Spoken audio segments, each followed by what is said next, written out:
बिस्मिल्लाहिर्रहमानिर्रहीम। अस्सलाम नाज़रीन, उम्मीद और दुआ करता हूँ कि आप लोग जहाँ जहाँ पर होंगे खैर आफियत से होंगे। फ्रेंड, जहाँ पर कुछ हालातों वाक़यात या कुछ आसार ऐसे लग रहे हैं कि पाकिस्तान के अंदर सियासी बर्फ़ या कुछ पिघल रही है, कुछ मामलात आगे चलने की उम्मीद नज़र आ रही है। उसकी एक वजह या एक लॉजिक मेरे पास ये भी है कि आज पाकिस्तान तहरीक इंसाफ ने इस्लामाबाद हाईकोर्ट के बाहर एक बड़ा एहतजाज किया है और कोई गिरफ्तारी नहीं हुई। माजी में हमने देखा भाई, यही कॉन्स्टिट्यूशन एवेन्यू होता था, यही शाहराह दस्तूर होता था। दो तहरीक इंसाफ के वर्कर इकट्ठे होते थे तो वो उठा लिए जाते थे, गिरफ्तार कर लिए जाते थे। और आज hundreds of MNAs, MPs and workers were there और किसी बंदे को गिरफ्तार नहीं किया गया। ये सिग्नल्स होते हैं जिसको रीड आउट किया जाता है। सेकेंडली, आज की क्या इस साल की सबसे बड़ी स्टोरी सानिया खुशदार होनी चाहिए। एक बड़ी पेनफुल सी स्टोरी है, उसके ऊपर भी बात करेंगे कि हिंदुस्तान ने पहलगाम की हजीमत मिटाने के लिए किस तरह के ओछे हथकंडों पे हिंदुस्तान उतरा है कि हमारे मासूम बच्चों के ऊपर अटैक किए जा रहे हैं। उसके ऊपर भी थोड़ी सी बात करेंगे। पहले सेगमेंट में जरा लेट्स डिस्कस कि पॉलिटिकल लैंडस्केप पाकिस्तान का चेंज कैसे हो रहा है। नाज़रीन, इसी सारी सूरत हाल पे बात करने के लिए मुझे स्टूडियोज़ में ज्वाइन किया पाकिस्तान तहरीक इंसाफ के सीनियर रहनुमा जनाब उमैर न्याजी साहब ने, और हमें वीडियो लिंक पे ज्वाइन कर रहे हैं वज़ीर मुमलिकत सकाफत और विरसा हैं जनाब हुज़ैफा रहमान साहब। सिंस उमैर साहब मेरे साथ स्टूडियो में मौजूद हैं, उमैर साहब से स्टार्ट करते हैं। उमैर साहब, आज इस्लामाबाद हाईकोर्ट के बाहर अच्छा खासा नंबर था तहरीक इंसाफ का, बड़ा एहतजाज किया आप लोगों ने। बिस्मिल्लाहिर्रहमानिर्रहीम। राय साहब, बुनियादी तौर पे आज हमारी तो एक्सपेक्टेशन थी कि हमारा केस लगा हुआ होगा। जिससे आपको लास्ट डेट ऑफ हियरिंग पे आपने देखा, मीडिया में भी रिपोर्ट हुआ, इलेक्ट्रॉनिक नहीं खाली प्रिंट मीडिया में भी आया। कॉज लिस्ट में नहीं आया था इस वीक की, लेकिन ये कहा गया था कि बुध को लग जाएगा। हाँ जी। और आज इंटरेस्टिंगली जो है ना, ऑर्डर शीट में ही वो चीज़ नहीं रिफ्लेक्ट हो रही थी कि केस की फिक्सेशन का कहा गया है। तो इसलिए लोग इसी एक्सपेक्टेशन से आए थे कि खान साहब की हियरिंग है, हम सुनेंगे और उसमें पार्टिसिपेट करेंगे। फिर उसके बाद पार्टी लीडरशिप ने यही डिसाइड किया कि सीनियर वकला वो जाएं चीफ साहब के चेंबर। तो हम लोग फिर वहाँ चले गए। काफ़ी देर इंतज़ार के बाद जब बैरिस्टर गौहर की, लतीफ़ कोसा साहब और अली ज़फ़र साहब की जब मुलाकात हुई तो उसमें अल्टीमेटली यही कन्वे हुआ कि जी नेक्स्ट वीक में लगा दिया जाएगा। क्योंकि कॉज लिस्ट इसलिए नहीं जारी हुई क्योंकि कोर्ट के ऑर्डर में ऐसी कोई बात नहीं थी कि आज के दिन केस फिक्स होना है। ओके, तो फिर टेक्निकली ठीक है। तो फिर भी बाकी देखें, क्योंकि चेयरमैन का केस है, सारे पार्टी वाले आते हैं। ख़ास तौर पे आज सिंध की बड़ी अच्छी पार्टिसिपेशन थी और पंजाब की बहुत भरपूर। इवन MPs अपना सेशन छोड़ के आए हुए थे और उसी का आज नून लीग ने फ़ायदा उठाया कि मरीम नवाज साहिबा ने आज मौका जानते हुए वहाँ तकरीर की। क्योंकि वो ऑपोजिशन थी नहीं, वहाँ पता था कि आगे से काउंटर तो होना तो नहीं। बट डेवलपमेंट ये है कि रिसेंटली जितने स्पेशली 26 नवंबर के बाद व्हाट हैपेंड लास्ट ईयर, आपके 2-4 लोग भी इकट्ठे होते थे कॉन्स्टिट्यूशन एवेन्यू पे तो पकड़ लिए जाते थे, गिरफ्तार हो जाते थे। आज तो हंड्रेड्स में नंबर था, आज गिरफ्तारी कोई नहीं हुई। आज नहीं, बिल्कुल नहीं हुई और पुलिस ने भी रिस्ट्रेंट शो किया। और देखिए ऐसा जिससे फ़र्क क्या आता है, देखें कोई उस तरह का कोई अनटुवर्ड इंसिडेंट तो होना नहीं होता। लोग गैदर हुए हैं खाली किस लिए कि वो एक लॉफुल एक्सेस मांग रहे हैं। अदालत जाना हर किसी का राइट है। कोर्ट ओपन होती हैं, कोर्ट किस लिए होती है? बड़े बड़े कोर्ट रूम्स आपने इसलिए बनाए हैं ना कि लोग हियरिंग अटेंड कर सकें। अगर चीफ साहब की कोर्ट है तो ईजिली 250-300 बंदा उसमें अकोमोडेट हो जाता है। इतने जो AC चलने हैं, बिजली चलनी है, तो बजाय इसके कि लोग आएँ हियरिंग देखें, आपको इनकरेज करना चाहिए। बजाय इसके कि हम रेड जोन का प्रीटेक्स्ट बना के लोगों को कॉर्डन ऑफ कर दें तो वो भी जाती है। हुज़ैफा साहब, कैसे मिजाज है आपके? जी आई एम गुड जी, आप खैरियत से हैं? अल्हम्दुलिल्लाह। सर, आज तहरीक इंसाफ ने अच्छा खासा स्ट्रेंथ शो की है कॉन्स्टिट्यूशन एवेन्यू पे इस्लामाबाद हाई कोर्ट के बाहर। आप तक फुटेजेस आई हैं, आपने देखा है वो एहतजाज आज तहरीक इंसाफ का? जी सियासी जमातें ज़ाहिर है उनके साथ सियासी सपोर्ट होती है तो बंदे आते हैं, और वो ज़ाहिर तहरीक इंसाफ का भी एक जमहूरी हक है तो उनके लोग आए और जो जमहूरी अंदाज है उसमें उन्होंने अपना ज़ाहिर है प्रोटेस्ट कहें या जो भी उन्होंने इस्लामाबाद रेड जोन नहीं है कॉन्स्टिट्यूशन एवेन्यू, तो रेड जोन नहीं जी, बिल्कुल रेड जोन है, लेकिन ज़ाहिर इस्लामाबाद हाई कोर्ट वहाँ मौजूद है तो एक जवाज़ मौजूद रहता है कि इस्लामाबाद हाई कोर्ट के अंदर हियरिंग सुनने के लिए या सॉलिडरिटी शो करने के लिए तो ज़्यादातर वकला होते हैं, उनके साथ फिर और लोग भी आ जाते हैं, MNA MPs भी आ जाते हैं। तो इस वजह से वो ज़रा लिवरेज मिल जाती है, एक लिबर्टी मिल जाती है, कुशन निकल आता है। तो सुप्रीम कोर्ट में भी आपको याद होगा, आप खुद माशाल्लाह बड़े जहांदीदा साफ़ी हैं, जब बड़ी अहम हियरिंग्स हों तो वकला के साथ फिर उनके ज़ाहिर दोस्त अहबाब, उनके नायब जो हैं, जो असिस्टेंट्स होते हैं, उसके अलावा MNA MPs हजरात उनके साथ, उनके लोग, तो ज़ाहिर एक अच्छी खासी गैदरिंग कॉन्स्टिट्यूशन एवेन्यू पे जमा हो जाती है और कोई इंपॉर्टेंट केस हो। तो चूंकि तहरीक इंसाफ का जिस तरीके से बता रहे थे न्याय साहब कि तवक्को थी उनके लोगों को कि आज केस लगा हुआ होगा, तो ज़ाहिर एक बड़ी लंबी चौड़ी तादाद थी और इसी वजह से फिर पुलिस ने भी और बाकी ने भी कोई कार्रवाई नहीं की और ना कार्रवाई करना मैं समझता हूँ बनती थी कि ज़ाहिर है अगर आप हियरिंग सुनने आए हैं और पुरअमन तरीके से अगर हियरिंग नहीं हुई फिर डिस्पर्स हो गए हैं तो ज़ाहिर है फिर इस तरह का यानी एक्शन मुनासिब है ही नहीं। अगर कोई कानून की खिलाफ वर्जी करे, कानून को तोड़े, तब तो इस तरह की कार्रवाई बनती भी है, अदरवाइज इस तरह की कार्रवाई करना मैं नहीं समझता कि ठीक है। ये बहुत अच्छी बात आपने की है कि अगर किसी भी पॉलिटिकल पार्टी के लोग एमपीएज एमएनएज या वर्कर्स भी आना चाहें तो ये बहुत अच्छी रिवायत है। जी जी। तो आगे बढ़ते हैं, मुज़ाकरात के मामलात क्यों चल रहे हैं सिंस आपकी गवर्नमेंट, आप लोगों ने ऑफर किए तहरीके इंसाफ को, शहबाज शरीफ साहब ने फ्लोर्स ऑफ द असेंबली से कहा कि जब मुज़ाकरात को आगे बढ़ाते हैं वी आर रेडी, आगे बढ़ी कुछ चीजें? जी, बेसिकली बैरिस्टर गौहर साहब से मंसूब पाकिस्तान के सबसे बड़े इशाअती इदारे में खबर छपी, एक क्रेडिबल जर्नलिस्ट ने बायलाइन फाइल की और उसमें बैरिस्टर गौहर साहब को कोट किया गया। तो फिर ज़ाहिर है हुकूमत से मुख्तलिफ मौक़ों पर पूछा गया तो हुकूमत ने यही जवाब दिया। मुझसे पार्लियामेंट के बाहर सवाल किया गया कि हम तो पहले भी मुज़ाकरात के हामी थे। आपको याद होगा कि मियां मोहम्मद नवाज शरीफ साहब के हुक्म पर राना सनाउल्लाह साहब की सरबराही में कमेटी बनाई और मुज़ाकरात को छोड़कर तहरीक इंसाफ ही गई थी। उसमें कुछ इनके मुतालबात थे, ज़ाहिर है उसमें मैं नहीं जाता कि क्यों गई थी या नहीं जाना चाहिए था, लेकिन फैक्चुअल बात है कि मुज़ाकरात का बाइकाट या मुज़ाकरात को अधूरा तहरीक इंसाफ ने छोड़ा था। अब जब उनके चेयरमैन की तरफ से एक स्टेटमेंट आया तो हमारे हुकूमत में हाईएस्ट लेवल जो वज़ीर आज़म का होता है, वज़ीर आज़म साहब ने उस बात को जो है वो ऑन किया और कहा कि ठीक है जी, अगर मुज़ाकरात करते हैं और हम इसको वेलकम करते हैं। लेकिन उसके बाद फिर कुछ खबरें छपी कि नहीं जी, उन्होंने तो इस तरह की कोई बात ही नहीं की। आज जो मुझे इत्तला मिली है या कल गालिबन कोई मीटिंग हुई है या आज हुई है, लेकिन जो मालूमात मुझसे आज शेयर की गई कि बैरिस्टर गौहर साहब इस मुज़ाकरात के हामी थे, लेकिन सुना है कि जेल में जब उनकी मुलाकात हुई है तो फिर उन्होंने कहा है कि बानी तहरीक इंसाफ ने आई थिंक सलमान अकरम राजा को कहा या किसी और का नाम चल रहा था कि उनको कहा कि ये मालूमात करेक्ट है, नाम मुझे एग्जैक्ट याद नहीं है। ओके। तो उन्होंने जवाब दिया कि नहीं, मैं सिर्फ एस्टेब्लिशमेंट से मुज़ाकरात करूंगा, हमने हुकूमत से कोई मुज़ाकरात नहीं करने। तो वो ज़ाहिर है वो एक अपनी जिद पर अड़े हुए हैं और एस्टेब्लिशमेंट एक वाज़ेह कह चुकी है कि हम किसी भी सूरत मुज़ाकरात नहीं करेंगे। तो ज़ाहिर सियासी लोगों से मुज़ाकरात किए जाते हैं, एस्टेब्लिशमेंट भी उसका कहीं ना कहीं हिस्सा बन जाती है, ज़ाहिर स्टेक होल्डर है, लेकिन ज़ाहिर अपीयरेंस यही होती है कि सियासी लोगों से मुज़ाकरात किए जा रहे हैं और सियासी लोगों में ज़ाहिर पार्लियामेंट मौजूद है। तो अगर मुज़ाकरात होंगे तो बड़ी प्यारी आज बात की, चूंकि प्राइम मिनिस्टर साहब ने आज एक ज़ोहराना रखा हुआ था सीनियर जर्नलिस्टों के एजाज़ में, तो कई आपके जो कॉलीग जर्नलिस्ट हैं उन्होंने यही सवाल किया कि जी आप क्यों जो है वो तहरीक इंसाफ से मुज़ाकरात नहीं कर रहे या मुज़ाकरात कामयाब क्यों नहीं हो रहे। तो पीएम इससे पहले कोई जवाब देते तो वज़ीर कानून आज़म सितारा ने बड़ी प्यारी बात की। उन्होंने कहा चूंकि मैं शहबाज साहब का कौंसल था, एक स्टेज ऐसी आई थी कि मियां नवाज शरीफ, मियां शहबाज शरीफ, हमजा शहबाज साहब और मरीम नवाज साहिबा चारों अरेस्ट थे और वो 3 महीने का एक पीरियड था जिसमें सिर्फ मेरी मुलाकात होती थी, क्योंकि कोर्ट एक बंदा अलाउ करती थी और मैं जाता था और खतो खिताबत और पैगाम रसानी मेरे थ्रू ही होती थी। उसने कहा मैं इस बात का विटनेस हूँ कि शहबाज साहब और मियां नवाज शरीफ ने वादे कहा हुआ था कि बाहर ख्वाजा आसिफ मौजूद है और जो मर्जी फैसला करे, यानी लीडरशिप का अख्तियार देते हैं और 80% फैसले तो ऑन स्पॉट करने होते हैं। तो उन्होंने कहा मसला ये है कि मैं खुद भी वजीर पार्लिमानी अमूर रहा हूँ, तो तहरीक इंसाफ की किसी बंदे के अख्तियार में कुछ होता ही नहीं, वो कहते हैं हम अडयाला जाएंगे और चीजें वहीं स्टक हो जाती हैं, इसलिए मुज़ाकरात आगे नहीं बढ़ पाते। तो आज नहीं, ये चूंकि ऑफ द रिकॉर्ड गुफ्तगू थी लेकिन चूंकि यहाँ रेलिवेंट थी इसलिए मैंने यहाँ पर आपको गोश गुजार की।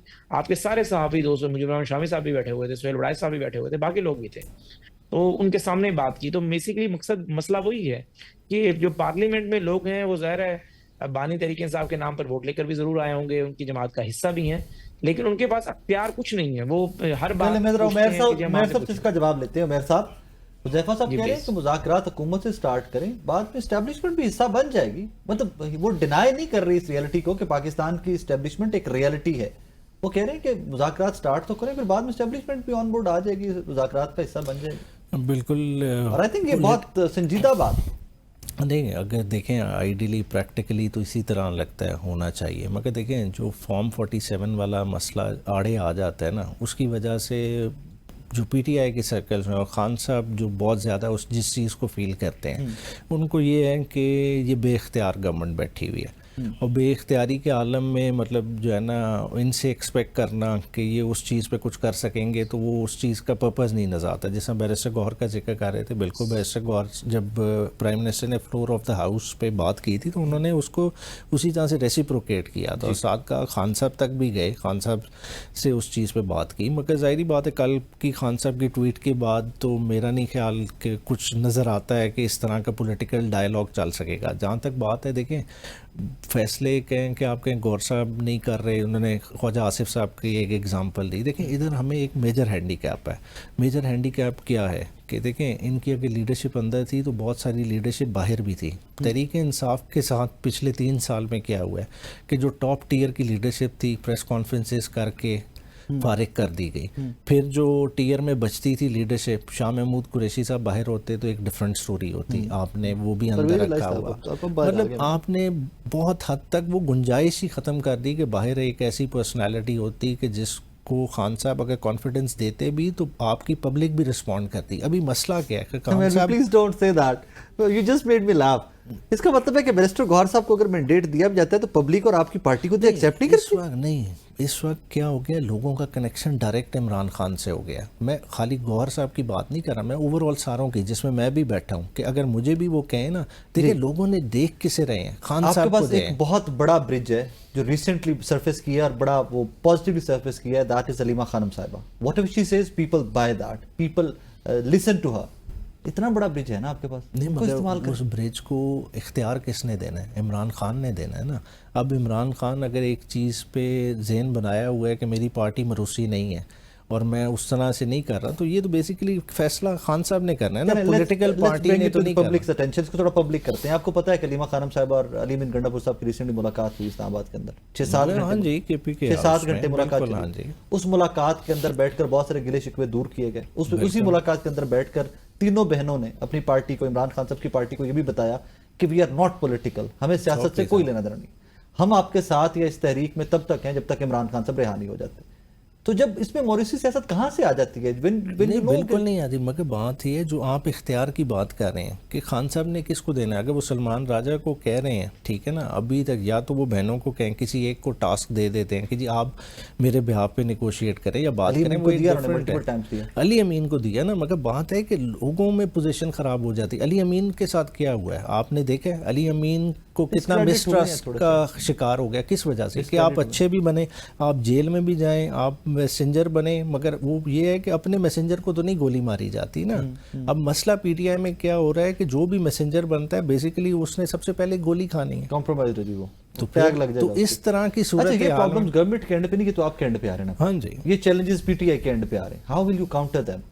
रीजन 2 साल हो रहे हैं इमरान खान साहब को जेल में, देखिए 2 years, बहुत 2 साल बहुत बड़ा पीरियड होता है। और जिस तरह के केसेस की नौइयत है उसमें तो ये बहुत ही ज़्यादा टाइम पीरियड है। जो मैं ज़ाती तौर पे खुद समझता था कि 8 फरवरी के इलेक्शन के बाद तो खान साहब की ये ऑर्डील ख़त्म हो जानी चाहिए थी, फिर खाली डिस्प्यूट रहता मैंडेट का, मगर उसके बाद भी चीज़ें कैपिटलाइज नहीं हुई। कुछ हमारी अपनी गलती, कुछ बाहर की सख्ती। हुज़ैफा साहब अभी भी चांसेस तो हैं कि आगे चला जा सकता है। यहाँ पर we have to admit that कि दोनों एंड्स में कुछ लचक नजर आ रही है। तहरीक इंसाफ के एंड पे भी अब इस दफा कुछ ना कुछ लचक नजर आ रही है। क्यों ना इसमें सीरियस क्वार्टर्स बैठ के एक ही दफा चले, आप ही को आगे बिठाना है, गवर्नमेंट को आगे बिठाना है कि चलें जी बाद में एस्टैब्लिशमेंट शामिल हो जाएगी। तो यार एक तो फिर से हाथ बढ़ाकर देखें, कोई बैक एंड पे बात करके देखें। देखें जी, बात यह है कि स्क्रीन के ऊपर बैठ के हकायक को एडमिट करना मुझे कोई इसमें आर फील नहीं होती। अभी जो न्याजी साहब ने पहले जो सेशन में गुफ्तगू की और अब जो गुफ्तगू उन्होंने की, यानी इस तरह की गुफ्तगू अगर हो तहरीक इंसाफ की साइड से, इख्तलाफ भी होता है, उन्होंने इख्तलाफी बातें भी की, बहुत ही यानी अच्छे अल्फाज का इस्तेमाल करते हुए पार्लिमानी गुफ्तगू को यानी मलूज़ खातिर रखते हुए, पढ़े लिखे आदमी, सिविलाइज्ड आदमी है। नहीं बेशक यानी और भी सिविलाइज्ड लोग हैं, लेकिन लोगों को सिविलाइजेशन डिग्रियों से नहीं आती ना, ये आपके ब्लड लाइन में होती है। तो वो बात बंदे को अच्छा फील भी होता है कि यार इस एक बंदे ने अपना नुक्ता नजर दिया है। अब मेरा उनके नुक्ता नजर से इख्तलाफ हो सकता है, अब ये मेरे और उनके व्यूअर ने फैसला करने हैं, वो सही बात करें, मैं कर रहा हूँ। एक दूसरे को गालम गलोच, नफरत, तलखी, ये सारी चीजें बेसिकली एक तो मैं इसे अप्रिशिएट करता हूँ। देखिए इस तरह की गुफ्तगू होनी चाहिए और इसी तरह की गुफ्तगू के बाद ही जो सियासत के अंदर, मैं नाम नहीं लूंगा, ज़ाहिर है उन्होंने तल्ख बात नहीं की तो मेरा भी बनता है मैं तल्ख बात ना करूं। 18 से 22 नहीं बल्कि ये 2010-11 के बाद से जो सियासत की थी वो फिर नफरत में बदली, अब दुश्मनी में बदल गई। सबसे बड़ी बात तो ये है कि मुझ समेत जो प्रोग्रेसिव सोच के हामी हैं, न्याजी साहब हो गए, हम सब लोगों को चाहिए कि सियासत में जो नफरत पैदा हुई एक दूसरे खत्म करें। वो नफरत जिस वजह से भी बनी, जो विक्टिमाइजेशन थी पहले 18 से 22 तक हुई, हमारा नुक्ते नजर है, इनका नुक्ते नजर है कि 22 से 25 तक उससे डबल विक्टिमाइजेशन हो गई। हुज़ैफा साहब यहाँ पे रुकिएगा, यहाँ पे रुकिएगा। हुज़ैफा साहब यहाँ पे, I'm sorry I'm stopping you। 18 से 21-22 तक आप कहते हैं कि हुई, आप कहते हैं कि 18 से 21-22 तक हुई, अब ये भी कह रही है कि 22 से 25 तक भी हो रही है। मेरा बात मुकम्मल नहीं होगी तो आपका सवाल तो मैं नहीं लूंगा ना। फिर पहले मेरी बात मुकम्मल हो जाए, क्योंकि बहुत सारी बात है, वो तो मैंने नहीं, ज़ाहिर है उसमें अपना इंट्रो था, उसके बाद मैं ये जो आप हुक्म फरमा रहे हैं इसका जवाब भी आपको जी। दूंगा। तो गुजारिश मेरी ये है सर कि वो ज़ाहिर है तलखी जब तक सियासत में कम नहीं होगी ना, बल्कि खत्म होनी चाहिए। और ज़ाहिर है अगर तहरीक इंसाफ का एक वोट बैंक है, सिस्टम में वो जमात मौजूद है, एज अपोजिशन की बड़ी जमात, उनका अपोजिशन लीडर मौजूद है, मैं वो शख्स नहीं हूं कि कव्वे को काला कहूं या कव्वे को सफेद कहूं, सॉरी, या कव्वे को लाल कहूं, मैं कव्वे को काला कहने वाला शख्स ही हूं। तो बेसिकली तहरीक इंसाफ ज़ाहिर एक हकीकत है, इनका वोट बैंक मौजूद है। जिन जिन हलकों में हमने अगर हराया है तो 10,000, 5,000, 2,000 का मार्जिन है, इन्होंने हमें हराया तो वहां यही मार्जिन है। तो जाहिर है हम चाहेंगे कि एक अपोजिशन की बड़ी जमात के साथ हमारी बातचीत हो, मुज़ाकरात हो, और सियासी इस्तेहकाम भी तभी आएगा। और सियासी इस्तेहकाम जुड़ा हुआ है आपके मौशी इस्तेहकाम से। ये सारी चीजें मौजूद हैं। और हुकूमत की हैसियत से, ये नून लीग नहीं, कोई भी हुकूमत हो, इस जगह से तहरीक इंसाफ होती है, उनकी भी यही ख्वाहिश होती कि हुकूमतों की ख्वाहिश होती है कि इस्तेहकाम लाया जाए, और हुकूमतें बड़ा दिल करती हैं, बड़ा दिल करने को तैयार भी हैं। लेकिन बातचीत, मकसद कहने का ये है कि मैं बिल्कुल कैटेगोरिकली आपको बता रहा हूँ, इशू क्या है जो अब तक बानी तहरीक इंसाफ समझ नहीं पा रहे। वो इशू सिर्फ ये है कि माजी में होता रहा है कि डील ही एस्टेब्लिशमेंट के साथ होती थी, हुकूमत तो सिर्फ फेस सेविंग के लिए नजर आती थी, कहीं और बैठकर बातचीत होती थी और वहीं पर बातचीत मुकम्मल हो जाया करती थी। लेकिन क्या हुआ उसके बाद, मैं अपनी जमात का भी इसमें नाम लूंगा, 18 से 22 तक जिस तरीके से हुआ, हमारी जमात की तरफ से भी उन पर तनकीद की गई, फिर बानी तहरीक इंसाफ ने तो हदें क्रॉस कर दी, मीर जाफर, मीर सादिक, जानवर न्यूट्रल होता है, ये मैं आपको जेन्युइन बात बता रहा हूँ। और at the matter of fact, at the cost of reputation, आप इस बात को कहीं लिख लें, एस्टेब्लिशमेंट ने फैसला कर चुकी है, तहरीक इंसाफ ने किसी भी सियासी जमात के साथ उन्होंने इंस्टीट्यूशनल लेवल के ऊपर एंगेज नहीं होना। लेकिन यहाँ पे एक सवाल फिर पैदा हो जाए ना, मुझे साथ देखिए वो फिर वो आउट ऑफ कॉन्टेक्स्ट चली जाती है ना चीजें, हम अगर इसको लेते जाएंगे तो फिर आउट ऑफ कॉन्टेक्स्ट चली जाएंगी। ख्वाजा साहब की मुलाकात हुई ना जनरल एजाज साहब से, बाजवा साहब के सुसर से, ऑन रिकॉर्ड है। नहीं, मैं बात वो मुकम्मल, तो आपने मेरी बात ही नहीं होने दी। मैंने कहा कि 2022 के बाद उन्होंने तय कर लिया। उससे पहले आपके भी रवाबित रहे, आपके मामलात भी चलते रहे ना एस्टेब्लिशमेंट से, कम से कम एडमिट करके तो चले ना। मैंने ये बात, मैंने तो आपको कहा कि मैंने कहा हमारे साथ नहीं, जब भी हुकूमतों की तब्दीली हुई है या हुकूमतें बनी हैं, एस्टेब्लिशमेंट का कलीदी किरदार रहा है। अफराद का मैं नाम नहीं लेता क्योंकि मेरे पास मालूमात नहीं है, मैं गलत मालूमात दे बैठूं, क्या पता जनरल एजाज अमजद से मीटिंग ना हुई हो, जनरल बाजवा से हुई हो, जनरल बाजवा से नहीं, जनरल फैज से हुई हो, कोई नाम भी उस वक्त के जो थे। मैं सिर्फ बात आपको बड़े कंटेस्ट में बात कर रहा हूँ, जो आपको बताना चाह रहा हूँ। तो बात यह कि एस्टेब्लिशमेंट ने तय कर चुकी है कि हमने किसी सियासी जमात से इस तरह बात नहीं करनी, फिर हमारा नाम आता है, इल्जाम लगते हैं, और फिर हम अपना दिफा भी नहीं कर पाते। अब तक बानी तहरीक इंसाफ ये समझ रहे हैं, वो वही सेटअप समझ रहे हैं कि इन्हीं से बात होगी। इस वजह से बार बार हम ये बात कह रहे हैं कि हमसे बात करें, आप बातचीत हमारे साथ होनी है, जो उनसे मुतालिक चीज होगी उसमें वो आ जाएंगे। अब आप ये देख रहे हैं प्राइम मिनिस्टर साहब, इससे अंदाजा आप लगा लें, वॉर हुई, प्राइम मिनिस्टर साहब ने ज़ाहिर है सारा कलीदी किरदार फौज का था, फौज ने फ्रंट से लीड किया। लेकिन आप देख रहे हैं हमारे आर्मी चीफ जहां भी जा रहे हैं, प्राइम मिनिस्टर उसको चेयर कर रहे हैं, पीएम साहब इन फ्रंट से लीड कर रहे हैं। ये फौजी क्यादत की ही ज़ाहिर है नई सोच है ना जी, कि सियासी क्यादत को किस तरीके से आपने आगे रखना है। तो ये बात तहरीक इंसाफ को समझ नहीं आ रही। मैं ये समझता हूं अगर एस्टेब्लिशमेंट की पॉलिसी होती मुज़ाकरात करने की, और वो चाहते तो तहरीक इंसाफ से करने में कोई आर भी नहीं थी, कर लेते, कोई बात नहीं, मुल्क में इस्तेहकाम आ जाए। लेकिन भाई वो तय कर चुके हैं, हमने किसी से भी नहीं करना। कल नून होगी शायद उनसे भी नहीं करेंगे, पीपल्स पार्टी के साथ हमारे इश्यूज होते हैं, हम खुद ही कर रहे होते हैं। अगर एस्टेब्लिशमेंट रोल प्ले कर रही हो तो फिर पार्टी चल पड़े ना, यानी हमारे खिलाफ बयानियां बनाते, नहर का इशू आया, फलां इशू आया, नहर वाला इशू सबको पता है कि एसएएफसी किसने बनाई है। तो मैं अर्ज ही कर रहा हूं कि मेरे जितने भी दोस्त हैं जो काबिल एहतराम है तहरीक इंसाफ में, बड़े अच्छे सीजन लोग मौजूद हैं, बड़े पॉलिटिशियन, मैच्योर पॉलिटिशियंस हैं। बात यह है कि आपको अब ये हुकूमत अच्छी है या बुरी है, अगर बातचीत करनी है तो इसी हुकूमत से करनी है, पर लड़ाई का रास्ता तो जरा आप लोगों ने अपनाया हुआ है, एग्रेशन। यहां से आगे वे आउट निकल सकता है ना, नहीं समझ नहीं आ रहा, वे आउट निकल सकता है यहां से।